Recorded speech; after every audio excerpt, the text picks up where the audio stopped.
This video is sponsored by Squarespace. And the Oscar goes to Parasite. Please welcome to The Late Show, Bong Joon-Ho. Bong Joon-Ho. Bong Joon-Ho. Director Bong Joon-Ho's films have these messages of injustice and critiques on class. Who's a brilliant writer-director. There's never going to be anything like that. That's Bong. That's what his movies are like. And the Oscar goes to Parasite. You would think that after winning 3 Oscars for Best Director, Best Picture, and Best Original Screenplay for the film Parasite in 2020, it wouldn't be long until director Bong Joon-Ho was back at work on the next film, but the process had left him depleted. Now that I finally have time, I'm trying to get back on it, but I'm so exhausted mentally and physically, Bong said. I'm just a shell of a human. But despite being completely spent at this point in time, the director still was determined to continue working, telling the press after winning his award that, "I have to work. It's my job, so I've been working for the past 20 years. Regardless of what happened at Cannes and Oscars, I had been working on 2 projects before then. I'm continuing to work on them. Nothing has changed because of these awards. One is in Korean and one is in English." Both of those projects he mentioned would not be big films and would be similar in size and scope of Parasite, with the Korean film focusing on horror and the English project focusing on an event that occurred in 2016. In the middle of all of that, he was also working on an animated film about deep sea fish. The director was also not done with the Parasite story, wanting to expand it into an HBO limited series. I really wanted to explore those ideas freely with a 5 or 6 hour film. So with the TV series for Parasite, I think we'll be able to create a high quality expanded film. Despite a big list of ideas and work to get to after the Oscars in 2020, these productions seem to get pretty stuck in development, with most of those projects still in development today. So for 2 years, there were no official announcements on what was next for the award-winning director. But that didn't mean he took a 2-year vacation, and the work behind the scenes finally came to light in January 2022, where it was announced that he had chosen his next project. Are you afraid to die? Mickey 17 is an adaptation of the 2022 novel Mickey 7. The author, Edward Ashton, has been writing the book since 2015, which was a extrapolated and expanded version of a similar short story he originally wrote that explored the idea of saving your consciousness and, after you're killed, be regenerated. And in that way, we have a sort of crappy immortality, as I describe it in Mickey 7. This book would explore themes around lower class and social structures. The story was intriguing enough to get Brad Pitt's studio, Plan B, to option the manuscript in 2020. Eventually, it would seem, Plan B would reach out to director Bong Joon-Ho about the story. In 2021, the author had a call with the director and said, "We talked about the manuscript, so I already knew he was interested." But after that call, there was no movement for over a year until one day the author's agent texted him about a press release announcing Bong as the director, along with Robert Pattinson starring as the main character. It was an interesting choice for the director, who had dabbled in the world of sci-fi with the film Snowpiercer, but had yet to direct a film based off-planet. Guess I am feeling a little dizzy. It's only gonna get worse from here, Mickey, with a nice fever too. But that was just what the director wanted, saying, "I want to make a film in every genre. That's my life goal. Although I'm a little scared of musicals." Would you want to do a musical? 내가 만들지는 못할 But 거야. I can never make a musical. No? 노래가 시작되는 순간을 못 참겠어. I can't stand the minute they start to sing.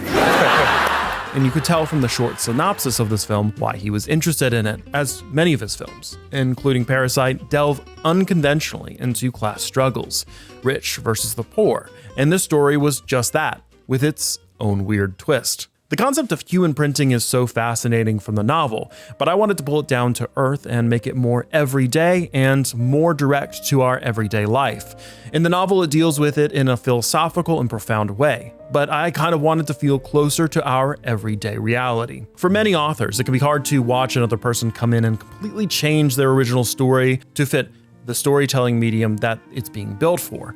But Edward Ashton was thrilled at the prospect of the director putting his own spin on the story, saying, "A lot of people have asked if I'm nervous since he has a reputation for diverting from the source material. My answer was absolutely not. That man is a genius. I've seen all of his films and he's never made a bad one. I don't think he's going to start with Mickey 7. He'll do a fantastic job." The director would change the character of Mickey from a sort of intellectual historian to more working class, a bit dumber, a bit more adorable, more unfortunate, nice, and also just too nice for his own good.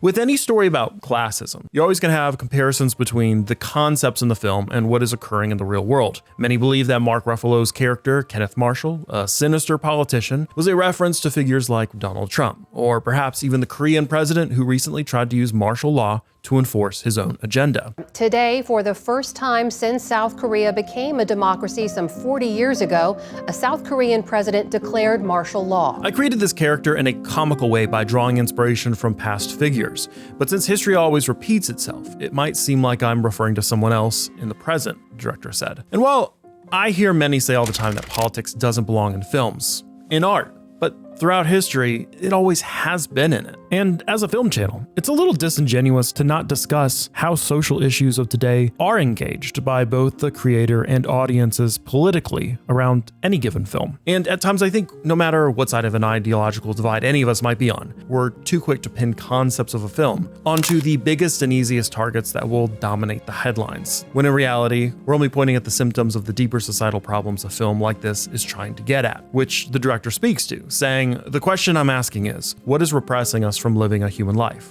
What is stopping us from truly pursuing a genuinely human life?" And I think the appeal of sci-fi is that it lets you deal with those questions and these stories quite directly.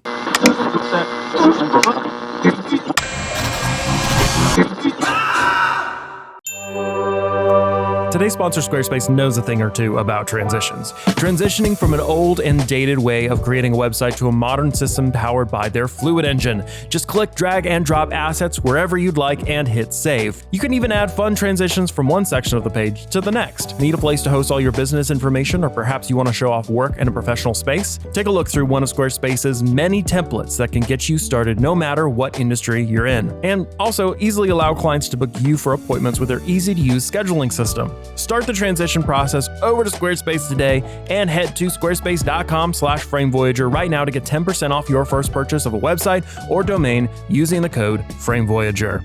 Now, let's get back to some transitions.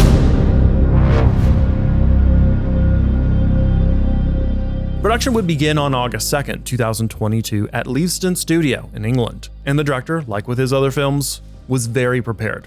그 준비를 강박적으로 하는 스타일. 준비를 미리 하지 않으면 되게 불안해지기 때문에 성격적으로 15개의 샷을 찍으면 이미 다 디자인 해놓고 들어가는 건데. The director has a penchant for storyboarding out everything to the extent that for Parasite, they were able to release it as a graphic novel. Now, having every shot so mapped out was a little different for some of the actors, but Pattinson rather liked it, saying it's a real thrill to work with him, seeing how he works on set, even seeing your sheets each day, the call sheets with your lines for that day. In his movie, it comes as a little comic book, where every scene has a little cartoon of what it's going to be. That's how he works. He's got a kind of storyboard, which is also the script, so you can go through that and make it happen. He edits the movie before you even start shooting. Yeah. And you take these kind of very jarring turns in a scene because you're not filming any kind of filler moments. You're like max kind of rage, and then it's over, and no crying. I found it really jarring at first, but then I loved it. It's so fun. And meticulously planning out all of these shots was actually very crucial for this film, for one glaring reason.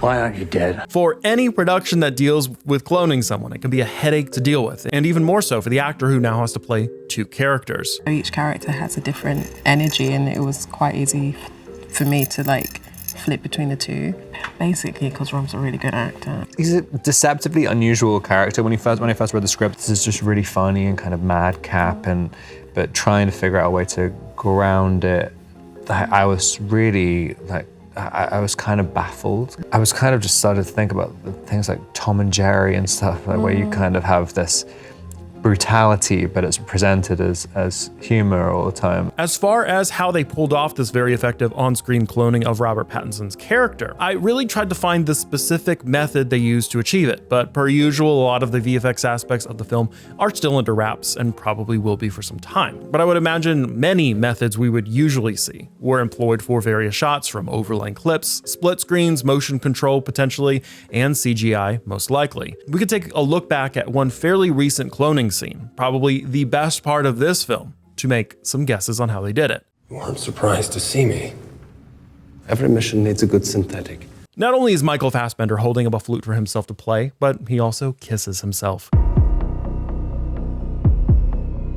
The process for those scenes is quite interesting, making use of digital camera technology and simply filming in passes in order to create realistic interactions between the two Fassbenders. First, Michael would film a scene embodying one of the two androids, with the other being portrayed by a body double. After that performance wraps, the camera goes back to its starting position, and the double and Fassbender switch roles and record the scene again. It was of the utmost importance that the blocking of the scene and how the objects were held or where the actors touched each other was as close as possible with the corresponding performances. Modern technology can do a lot, but if one of the performers is out of position, the effect falls apart. Using a body double brings up one serious advantage, which is shadowing. When David leans in for a kiss, as an example, Walter's face is obscured by the double, whereas if he was alone in the scene, he would have needed shadows to be painted in manually or created otherwise. Digital effects people did a great job, but I had to work a camera that digitally tracks everything. I've got to shoot everything both ways, so it will take me along the path like a robot. It's a robot camera. So you match frame for frame where he was and where he will be. This sort of thing would make a lot of sense for the Mickey 17 film to utilize in a lot of the more intimate scenes, like this one in Alien Covenant, where maybe it's a bit harder or just more expensive to completely digitize a scene versus some faster moving action sequences where it would be easier to pull off fully CGI sequences. I'll try to circle back around if they release an extensive visual effects breakdown of this in the future, of course. But even with the monumental task of acting as multiple characters in the film and dealing with all the cloning stuff, Robert Pattinson had another task, one that has given him some trouble throughout his career.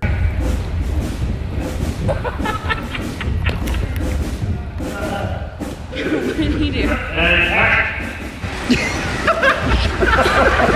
Oh my God. And while somersaults may have slowed him a bit back in his early career in the Twilight films, he would get a lot of practice in his follow-up films, ending in The Batman, where he had to overcome his fear of driving fast.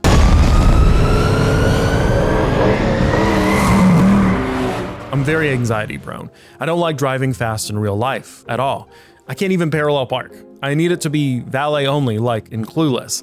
But there's something about my pride that comes out when I'm being filmed. All of a sudden I'm like, yeah, I can drive 120 miles an hour through this tiny little gap. Now, beyond just driving the Batmobile really fast for the Batman, he would also train in Filipino martial arts and would perform a lot of his own stunts in the film, even breaking his own wrist during one of the stunts. But for Mickey 17, he would have to unlearn all of the cool looking stunts and fighting skills he had acquired over the years and revert back to looking a bit uncoordinated for the role. Mickey! It's not looking very good for you. I was quite comfortable with the stunts in Mickey 17 because I could look bad while falling over. For some reason, that's the one benefit of being mal-coordinated. Somehow, I don't really hurt myself that much from just falling. I think falling down is my safe space.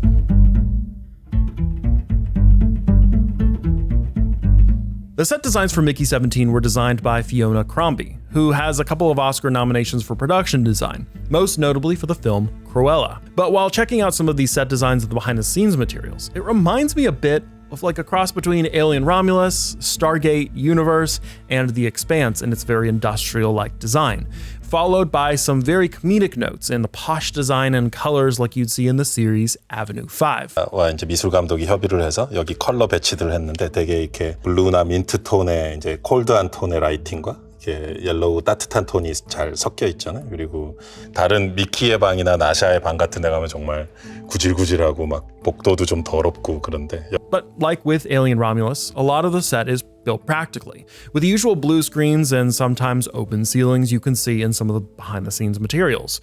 Of course, the director has been known in the past for his penchant for practical effects and minimizing the use of green screen when possible, something Chris Evans noticed while working on Snowpiercer, saying it was incredibly helpful with the tangible environment as opposed to Marvel. When you're talking to green screens, imaginary aliens, everything was right there and you could touch. While at the same time, the director talked a lot about how VFX helped bring to life his complex film Parasite that had over 400 VFX shots. So while the director isn't afraid of digital visual effects, he does like to make aspects of the sets tangible for the actors. It was really pretty much the first day of shooting. Like the sets were just so incredible and it just felt it's this strange combination of feeling like a huge, totally immersive set, and just has enormous that scale that's in sci-fi movies. But the practical sets were not limited to just the interiors of the ship, but also some of the outside elements, like an ice crevice that was constructed and then also likely extended somewhat digitally. I think overall, I think this,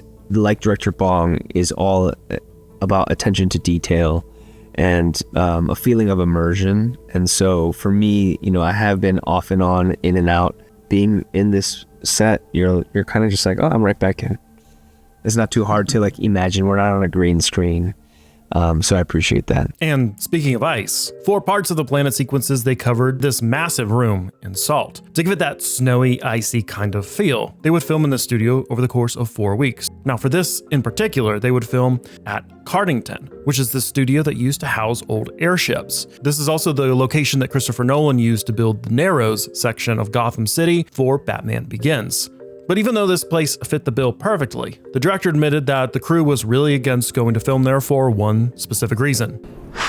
이게 그 실제 입김인데 카딩턴이라는 데서 찍었었죠. 처음에 여기서 카딩턴에서 찍기로 할 때 이제 거대한 비행기 경납고 같은 곳인데 레드 제플린 같은 게 들어가는 거기서 찍자고 했을 때 이제 반대하는 스태프들도 일부 있었어요. 왜? 너무 추워서. Filming in any location that's supposed to be really cold can add an extra challenge into the production, as we've seen in some films in the past that have to digitally add in cold breath, like for the film The Social Network. Visit, browse around, maybe it's someone you just met at a party, but I'm not talking about a dating site. I'm talking about... Thankfully, with the studio being so cold, they didn't have to worry about adding that in post-production. Production would wrap in January 2023 and would head into an unexpectedly long post-production period. The film was scheduled to be released in early 2024 on March 29th. But early into 2024, it started seeming unlikely that it would get released, with Warner Brothers also scheduling Godzilla and Kong: The New Empire to release on that date, and not wanting to pit two of its own films against each other. They delayed the release of Mickey 17. But in a strange decision, Warner Brothers moved the film to January 2025. This shot up red flags around the film for those who were following it, as January tends to be a dumping ground for films that studios have no confidence in. Multiple rumors, of course, emerged around the studios, fighting with the director for control of the final cut and delaying it because the director refused to back down, or that the VFX was not finished and needed more time, or that it had bad test screenings, and various other rumors surrounding why it was pushed to January 2025. Now, if there was any truth to the idea of a battle over the final cut, the director didn't fuel the flames for it, saying a lot of it had to do with the US film industry, including the writers and actors strikes. These external factors led to delays, not complications with re-edits or reshoots. The film was first contracted on the condition of me having final cut, and the studio let me have creative control. Towards the back half of 2024, they would move the film up to April 2025, wanting to secure IMAX theaters for its run. But then the film Sinners, that was filmed with IMAX film cameras, changed its March date to the same April date. And because it's using IMAX film cameras, it likely had more leverage over Mickey 17 to get all those IMAX theaters. Seeing this, they finally pushed the release date back to March 7th, 2025, finally settling on its release date. Let us know in the comments below what you thought of the film, and if you enjoyed this video, check out our other cool video here about the invisible VFX production of the Oscar-nominated film, Conclave.